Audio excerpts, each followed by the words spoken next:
doktoresha që do të flasim bashkë në minutat të vazhdim për të ndihmuar prindrit, të cilët janë prindër të rinj kryesisht me fëmijë të vegjël dhe që kanë këto dilemat, të veshin trash, të veshin hall, janë të merakosur nëse kur fëmijët luajnë shumë në përkopshte apo në klasat e para dhe të dyta të shkollës, djersitën dhe si t'ia bëjnë pas kësaj djersë që mund të thahet në trup. E para, cili është gabimi më masiv që bëjnë prindrit shqiptar me fëmijët? Veshja shumë trash. Është një gabim që është jo vetëm në stinën e dimrit, është dhe tani që ngrohet koha, që temperaturat kanë shkuar sidomos gjatë drekës, diku ke 18-20 gradë, vishen sërish trash. Është ajo mania që o bëbo, mos të ftofen, e kemi trashëguar nga gjyshet më duket këtë. Është dhe do një çik kosët e iki dhe duke fëmijët vrapojnë, luajnë, djersitën dhe duke u djersitet, djersa i thahet në trup, normalisht nuk është se ftohen, thjesht ndodh një ftohje muskulare, muskujt edhe ka një farë dhimbje e fëmijëve. Jo se ndodh një ftohje, një bronkopneumoni dhe fëmijët bëhen për ilaçe. Kjo është një mit që pra kjo legjenda duhet marrë fund një herë mirë. Fëmijët nëse mbivishen djersiten, por ama nëse djersa ju thahet në trup, nuk ftohen, nuk marrin bronkopneumoni. Jo, nuk bëjmë ngarkesa pulmonare. Thjesht bëjnë ftohje muskulare, sepse normalisht muskujt duke qenë djersa është një mekanizëm kompensator. Në momentin që ai arrin një tej nxehje, temperatura lartë shumë e nxehtë, për ta nxjerrë këtë nxehtësi të tepërt, ai organizmi çliron me anë të djersës. E kuptoj. Kjo djersë në momentin që do ndodhi, duhet thjesht që nëna, gjyshi, kujdestari, kush mund të jetë, mjafton që t'ia heqë rrobat, t'i veshë një dres të re dhe sa më hollshëm. Kështu që bëjnë mirë prindrit shqiptar apo gjyshet dhe gjyshrit që janë me këto napat me vete, me këto kanatiere të shtesë të thata. Atëre napa, jo, napa duhet këtë funksionin që ta thaj dhe ta heqi. Jo napa të ri në trup, sepse bëhet një shtres e shtuar veshje dhe kështu që i djersit. Ja se kam dhe kameramanët në studio, cilët kanë fëmijë të vegjël dhe po të dëgjojnë tërë ëndje. Imagjino se çfarë ndodh me prindrit në këto momente në ekran që po të ndjekin. Por ndërkohë ka ardhur stina pak më e ngrohtë dhe fëmijët sigurisht janë si zogjt. Do luajnë, do lodrojnë me njëri tjetrin nëpër parqet e Tiranës apo të qyteteve të tjera. Dhe sigurisht e ketë pamundur të rish nga mbrapa tani dhe t'i kontrollosh. Kështu që duhen veshur më lehtë, ndërsa bëhen gati në këto orë të ngrohta të ditës? Patjetër, bëhet fjalë vetëm nëse prindrit i çojnë orët e para të mëngjesit, flasim nëse kanë çerdhe ose kopshte, domethënë që duhet orën 6:30, 7, mund të veshë një G-box pak të lehtë, dhe ndërkohë mundet një shall shumë i lehtë për pjesën e sipërme të hundës dhe të gojës, ndërkohë veshja e poshtme mjafton një bluzë pambuku me krah gjata dhe një badi me krah të shkurtra, kaq. Pra nuk duhet kenë frikë që e kanë veshur holl dhe do ftohet fëmia. Jo, sepse është ngrohtë. Pas kemi nevojë për një revolucion në mënyrën se si veshim fëmijët. Se këto gabime i kanë bërë dhe vetë. Por dhe sot që shoh prindër të vegjël, prindër të rinj me fëmijë të vegjël përdore, i shikoj që janë të mbi ngarkuar në veshje. Kështu që doktoresha bëre mirë që na e the këtë gjë dhe na ndihmove. Kur prindrit e kuptojnë që temperatura e trupit të fëmijës është e mbi ngarkuar, është i mbi nxehur fëmia. Po sepse je gjithkohës me djersë. Kjo vjetër edhe gjatë natës, ende është mania që të ndezim kondicioner nëse kemi fëmijë të vegjël, të mbyllim të gjitha dritare, dyer, të vendosim disa shtresa, jo pa i mos zbulohet, jo po të vendosim nga ata organet që janë të gjumit. Ti fusim brenda mundësisë ti lë vetëm syt jashtë. Dhe ata fëmijët janë të djersitur dhe ankesa që vjen, domethënë jo vetëm te unë, te çdo pediatër, fëmia ime ngeli duke u djersitur. Dhe kryesore nuk lidhet me ndonjë patologji, ndonjë sëmundje, thjesht duhet që ta vishni pak më lehtë, të mbani një dritare pak më të hapur dhe për ta ajrosur ambientin. Patjetër, shumë e rëndësishme. E kuptoj. Hidratimi, ndërkohë që fëmijët djersiten, besoj kanë të nevojshme dhe të pinë ujë. Patjetër. Dhe uji duhet jetë në temperaturë të ftohtë apo në temperaturën e ambientit? Ka rrezik këtu që nga kujdesi për djersitjen e trupit të kalojmë tek ftohja e grykëve?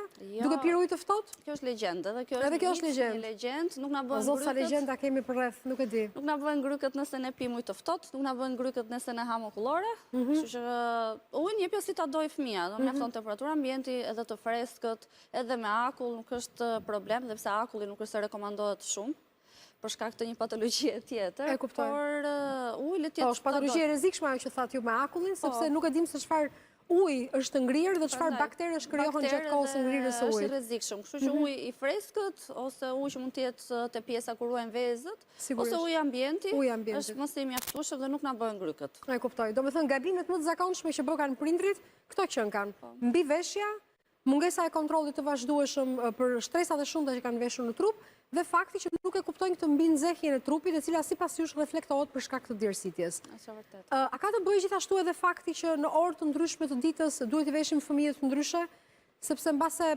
në vende të caktuara jashtë Shqipërisë, unë kam vënë re për shembull që për fëmijët thonë vishin një bluzë më shumë se vetja në dimër dhe një bluzë më pak se vetja në verë. Pse? Sepse fëmijët janë aktivitet? Kjo është e vërtet, funksionon dhe për ne në Shqipëri, jo vetëm për jashtë. Kjo teori Po, unë kam kaluar fazën e rritjes së vajzës në çik më herët, kështu që kjo është gjithmonë, për grup moshat si të vogla dhe të mëdhajat, gjatë dimrit një bluzë më shumë se ç'vesh nëna. Zakonisht, ajo është termometri kryesor, sidomos për prindrit që i kanë nënat që i kanë me gji, është termometri dhe lidhja shumë e madhe. pra nëse nëna ka veshur 2 bluza, bebes e vogël do të veshë 3. Po, një më shumë gjatë dimrit. Gjatë dimrit, sigurisht gjatë dimrit. Dhe në verë, gjatë sezonit të verës, duhet sa më lakurish, në mënyrë sepse bebet dehidrohen shumë shpejt. Dhe ka një sipërfaqe lëkure dhe një sipërfaqe që më të vogël dhe sipërfaqen që kanë dhe me ujë e kanë shumë më të madhe se ne. Prandaj dhe duke mbajtur sa më lehtë që të e minimizojmë sa më shumë djersitjen, se ndonjëherë nuk e kuptojmë. Edhe shenja që ndonjëherë prindrit arsyetojnë është thjesht paksimi i urinimit te bebet e vogla sidomos në 1 vjeç. Ai thotë që po më ka paksuar sasinë e pelenës. Domethënë nuk më urinon aq sa duhet. Më përpara më urinonte po them 5-6 pelena, tani më urinon 3-4 pelena. Sepse ai është i tej nxehur, ai djersit shumë. Është i mbiveshur shumë, pra. I mbiveshur shumë dhe organizmi normalisht nuk lejon që të filtroj kaq shumë gjakun dhe të prodhoj urim, e pakson, duke qenë se po humbet shumë e djersën. Dhe nuk arrihet ndonjëherë marrja mjaftueshëm e ujit, që është shumë i domosdoshëm, nuk është në atë balancën e duhur dhe bën që të paksohet urina. Kështu që duhet paksuar veshja. Ka ndonjë mënyrë, doktoresha, se ta kontrollojmë fëmijën nëse ka ftohtë edhe e kemi veshur më pak se ç'duhet? Nuk gjymtyrët për shembull ekstreme të ftohta, këmbët apo duart? Zakonisht i kanë gjithmonë. Duart zakonisht deri në grupmoshën 2 vjeç, duart dhe këmbët e një fëmie janë gjithmonë të ftohta, sepse lidhet me qarkullimin e lëkurës, ende nuk ka filluar që të maturohet, dhe duart dhe këmbët rrinë të ftohta, sepse me qarkullimin e gjakut në trup të fëmijës. Po, është diçka fiziologjike. E kuptoj. Kështu që nuk është ai tregues. Nuk është për të trembur nëse duart dhe këmbët e fëmijëve të vegjël janë të ftohta. Në pjesën e lëkurës ose të gjoksit ose të shpinës, se si është. Nëse ajo është e ngrohtë, atëherë fëmia s'ka ftohtë. Nëse ajo është e ftohtë, patjetër që fëmia ka ftohtë. E dyta shenjë është krimi i lëkurës harta, nga i ftohti, bëhet lëkura si morrnica. Po. Edhe ajo është një shenjë që fëmia ka ftohtë. Që fëmia ka ftohtë. Edhe kjo është një mënyrë, një moment që prindrit duhet ta veshin një veshje më shumë.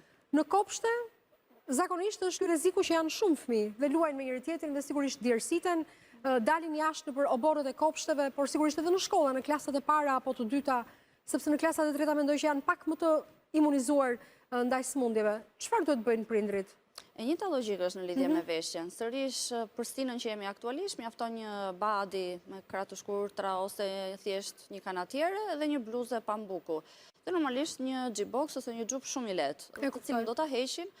Shkollat ose kopshtet kanë minimumi të paktën 20 fëmijë, të cilët këto 20 fëmijë në një sipërfaqe të vogël, duke lëvizur gjithkohës, tërkohës në aktivitet. Aktiviteti do të bëjë që ata të arrijnë shumë shpejt temperaturën dhe të mos kenë djersitje aq të shprehur. E kuptoj. Ndonjë këshill tjetër në raport me ushqimin që fëmijët duhet të kenë gjatë kësaj periudhe kohe të ndrimit të stinës, të ndrimit të gjakut, i themi ne, të ardhjes së pranverës, për të lehtësuar fëmijët që aparati tyre tretës të funksionojë më mirë? Po kjo këshill është për çdo stinë, nuk ka lidhje se gjaku ndron çdo 120 ditë. Çdo 120 ditë. Çdo 3 muaj, sepse aq është qeliza eritrocite, domethënë. Çdo 4 muaj ndro ka gjaku. Kështu që aq e ka jetën dhe thjesht këshilla e zakonshme që është pini sa më shumë ujë, ushqehuni sa më shumë fruta dhe perime. Mundohuni që mishin ta keni pjesë të dietës suaj për fëmijët sidomos. Për fëmijët. Sa më shumë produktet e tjera shtatëzore, djathin, gjizën, patjetër dhe veza, por kryesor është të pini sa më shumë ujë. E kuptoj. Këto lëngjet e frutave me fëmijët mirë është t'i hanë si fruta apo të pinë lëngje dhe të shmangin fruktozën?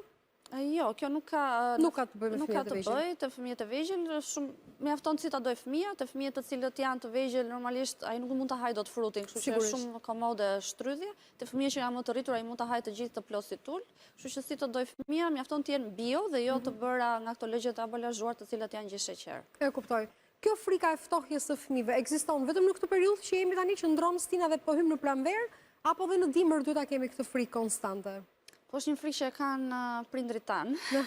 Domethënë ka ardhur që nga gjyshrit, vazhdojmë edhe ne si prindër të rinj, të cilët kanë ngelur ajo, nuk ka lidhje, është vetëm e jona e Ballkanit kanë përshtypjen. Prandaj do bëra të krahasimin me vendet të tjera perëndimore pak më herët. Kështu që s'ka lidhje. Ne nuk ftofemi nëse djersitemi, nuk ftofemi nëse veshim një bluzë, 2 bluza, nëse na lag shiu, ndodh që kur na lag shiu ose kur djersitemi, ne do bëjmë normalisht një ftohje muskulare, do kemi dhimbje, do ndjemi të lodhur të këputur. Si që dhe të rriturit, kur ti qëndronë për korrente të ndryshme, ke një ftohje muskulare dhe ndjen muskulin të nesërmën e ke krahun apo shpatullën apo kurizin të dhëmë. Edhe njëta gjë ndodhet edhe me fëmijën. Fëmija do ftofet nëse kanë kontakt me viroza. Dhe ajo nuk ndodh vetëm në sezonin e dimrit, normalisht ne kemi ulje. Patjetër, kemi ulje të numrit, por tani kemi sërish virozat e reja.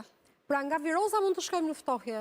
Nuk mund të shkojmë në ftohje se për luan jashtë dhe është djersëtur. Jo. E kuptoj. Cilat janë rastet më të shpeshta, doktoresha, që ke hasur gjatë viteve të fundit në punën tënde si pediatre, kur prindrit bëjnë këto gabimet, në cilat faza kohore të moshës së fëmijëve? Po, zakonisht 0-2 vjeç. 0-2 vjeç. Domethënë është tipike, dhe ai fillon edhe kupton, ndërgjegjësohet, ose fillon dhe i beson fëmijës që nuk ka asgjë, se shpesh ka bërë një sër vizitash nga shumë mjek, ka bërë dhe analiza për ta vërtetuar këtë djersje të shprehur. Djersje të shprehur. Ai e kupton që fëmia s'ka asgjë, po thjesht po jep sinjalin që mos më vish kaq trash. Po nga që nuk ka gojë fëmia, të paktën janë shumë mirë që u the. Djersitja e vazhdueshme e fëmijëve është për shkak të mbiveshjes së tyre. Shkaku më i shpesh, patjetër që ka dhe sëmundje, të cilat e japim, por më i shpeshti është teniveshja. E kuptoj. Cila është simptoma e parë që tregon ftohjen e fëmijëve? Po, një ngarkesë, normalisht në rrugët e sipërmasave të poshtme respiratore, shoqërohet gjithmonë me temperaturë, me koll, ndonjëherë me vështirësi në frymarrje, fëmia është i lodhur, është i plogësh, me zi ushqet. Nuk ka bronkopneumoni ose janë shumë të rralla, janë zakonisht virale, të cilat nuk kanë temperaturë ose koll. E kuptoj. Pra do më thënë, nëse i themi sot prindërve, lërin i fëmijët të brevin, të luajnë, të vrapojnë, të prekin çdo gjë me dorë, sigurisht me kontrollin e të rriturve patjetër, dhe pavarësisht se djersiten nuk ftohen, jemi në rregull. Jemi shumë në rregull. Edhe besoj se e kanë marrë, do jenë qetësuar disi prindrit që bëhen gati në këtë stinën e bukur të pranverës, bashkë me fëmijët të mund të eksplorojnë në përvoja të ndryshme familjare, duke u ftuar nga një vend në tjetrin dhe sidomos në parqet e mëdha të qyteteve tona. Doktoresh Greta, faleminderit. Nuk e di nëse ti ke ndonjë këshill tjetër për këtë fazën tranzitore të stinëve? Për prindërit? Jo, për mua thjesht mundoni që fëmijët t'ju dhuroni sa më shumë dashuri, t'ju ushqeni sa më mirë dhe kaq. Po e kryeni siç duhet çdo punë. Çdo punë po e kryejmë siç duhet. Faleminderit doktoresh Haxhi që ishte sot në studion e Mirëmëngjes së Shqipërisë. Do të ecim më tej dashur miq me programin ton, sepse është koha e rubrikës së horoskopit, parashikimin e yjeve e keni vetëm me Jorgo Pullën këtu në Radio Televizionin Shqiptar.